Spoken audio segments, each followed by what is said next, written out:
Sen's Fortress. Now please keep in mind this is one of those areas that is quite foggy to me, and it is one of those kind of difficult areas that give players problems.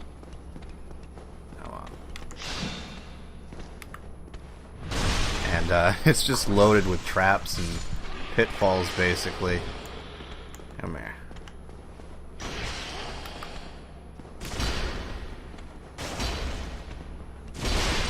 Get on the ground.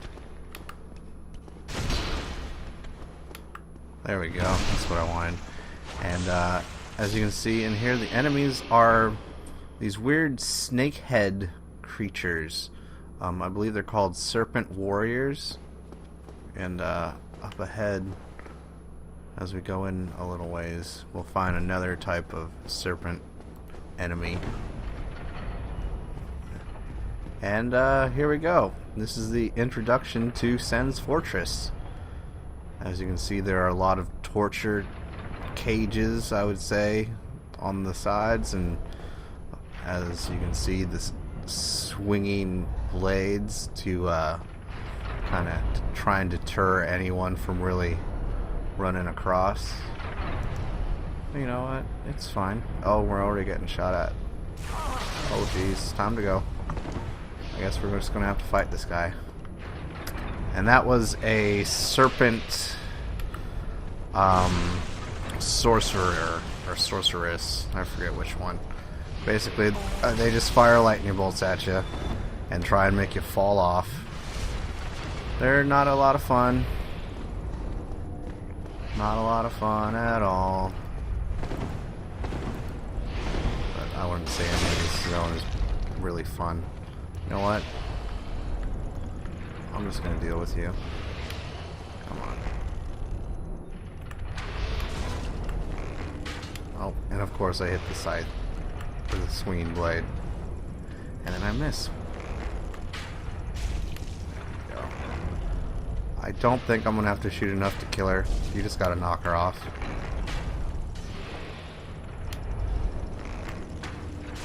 There she goes.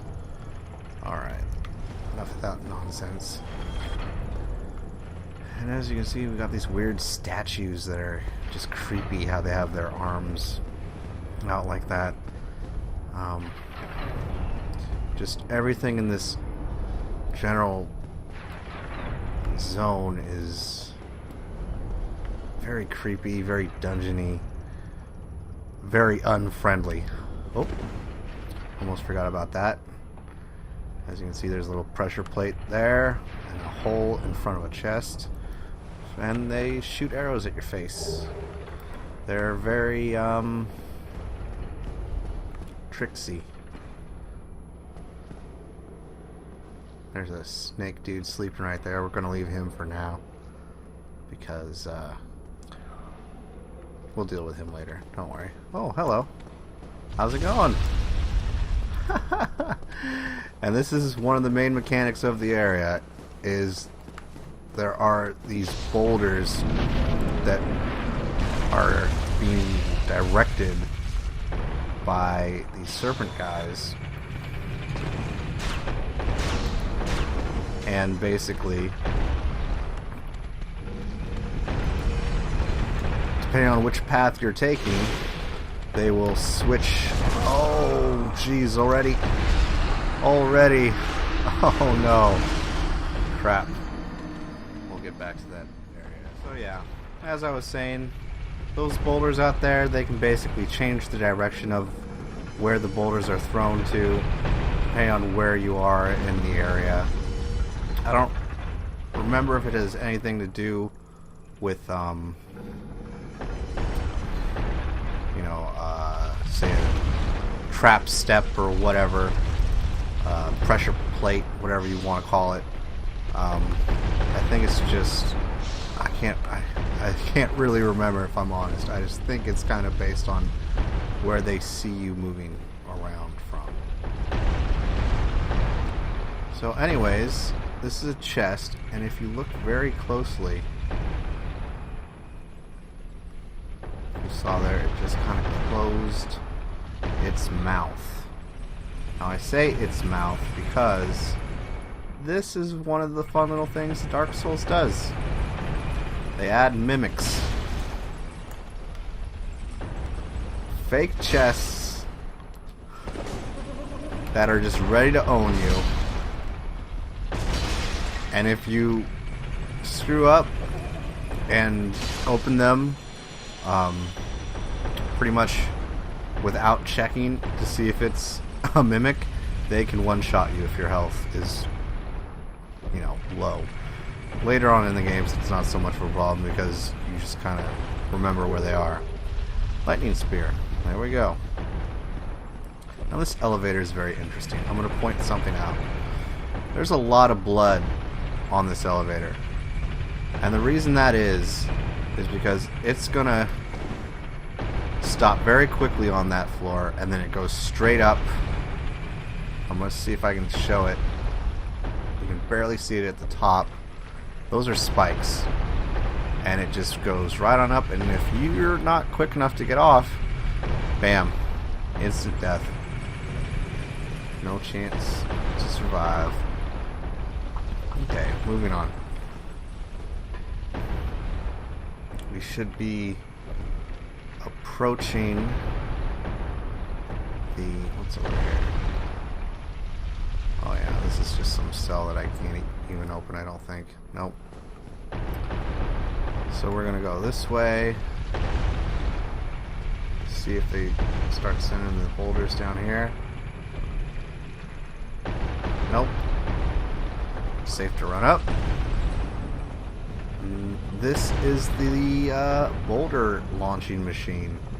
I have no idea how they get this thing to work, but we're just gonna push it this way, and the next hit should send a boulder straight on down. And as you can see, the damage are there. It hit that sleeping guard guy that we left alone for the time being. And it did a little bit more than that. We're going to go check it out and see what it opened up. So that's the way we came from. We're going to go down here, and since everything is already cleared out, it shouldn't be a huge issue. Oh, he's still alive. He only took a couple of hits. That's fine. We can finish him off relatively easy. But this is a hole that the boulder created with an extra set of caged... Oh, hello. And here we find Mr. Big Hat himself. You seem quite lucid. A rare thing in these times. I am Logan. I'm a bit cooped up, as you can see. I have a bright idea. Suppose you set me free. I'm old and empty-handed, but I could repay you with knowledge and sorcery. This place is not in my mind. The inactivity is repressive. I can imagine. So that's Big Hat Logan. He is a sorcerer, and he will teach you many, many things if you're into that sorcery deal. Let me take this real quick. Yeah, I don't think there's anything that way. And even though I'm not into the sorceries or the magic castings and all that, he's an alright dude. He's not evil yet. We're gonna set him free. Oh, heavens. Thank you. I'm saved. And I'd love to resume my travels. But I must log a few things first, and I owe you a favor. I will return to Farley Shrine. So yeah, he's just gonna head back to so the that I may impart my sorcery.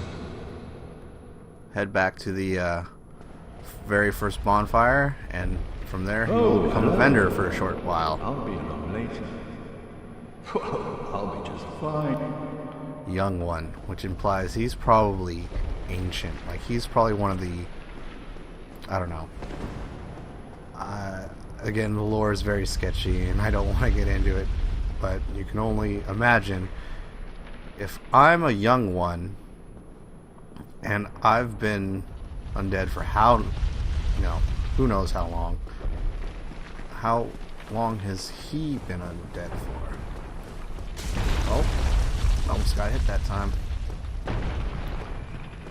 Almost got hit. So yeah, that's Big Hat Logan, and now that he's saved, we're just gonna... Oh, stupid boulders, come on. That's unfair. Who's switching it? I guess it is pressure pads, because no one was up there to turn the switch. So it must be automated. I'm probably going to take a hit here. Yep. That's fine. My main goal is just to get to the bonfire, which I believe is very, very close. Yeah, trap ahead. Yep. Traps all over the place. Here's the bonfire. I think I'm going the wrong way. Yes, I am. Okay. Where was I? Crap. As you can see, this is now the part where I am lost. I really don't want to get hit. Okay, that's back that way. That's back down to Logan. Rocks are going that way, which is the shortcut. So, yeah. This is the only correct path. Way to go. Process of elimination.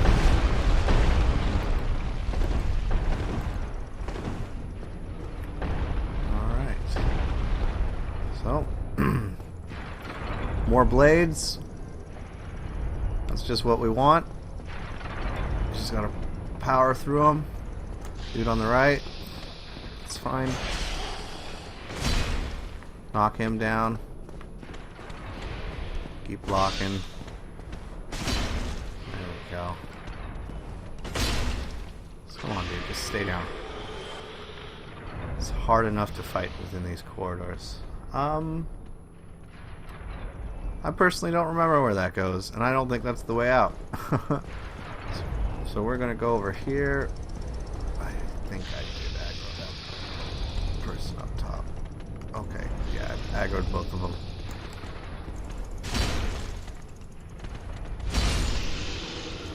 Okay, one down. What's the matter? I kill your girlfriend? You're next, buddy. Aww. Don't play like that, do ya? This is just one of the weird things. Like, I don't know what is up with the design of these things. They're all scaly. I have no idea the lore behind them. But they're, oh, I just now, remembered they have multiple arms. Don't know what merits that. It's probably some strange magic that I know nothing about. Oh. Whoops, I'm trying to kick. There we go.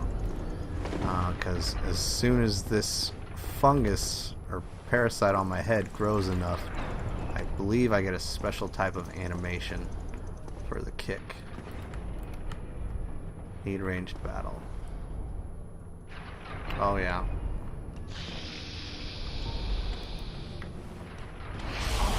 Oh, come on. Where was that? That's horrible. Alright, I gotta run it. Drink up. If I die here, I die here. Okay, so for future reference, she was just on the left. But we're good. Few traps avoided. Now it's time to get some revenge. Trying to hit people off cliffs, huh? How do you like it? Yeah. I don't think she did. Alright, so I believe I triggered that. There's another pitfall. Perfect. But right up here should be a nice open area.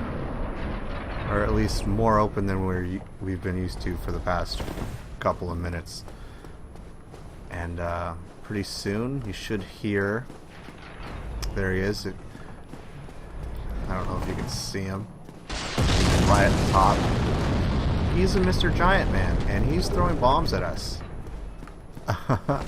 He is not very friendly. And so what we need to do is just, I want to pick this up real quick, fall down here, and shabam, finally a checkpoint. Perfect. Alright, so we're gonna go ahead and rest at this bonfire, because screw any enemies behind us. We saved Logan, and this is a great checkpoint. It brings you right back out to where you just have to avoid these fire bombs that this crazy giant dude is throwing at us, and we can move on. There's going to be a few items here to pick up, I think. I don't even remember what the last ones were that I picked up, sadly. But we're just going to move quickly over here. And over here, we see another big Nightman. Like the one we saw back at the Undead Parish in the church. Now these knights are badass.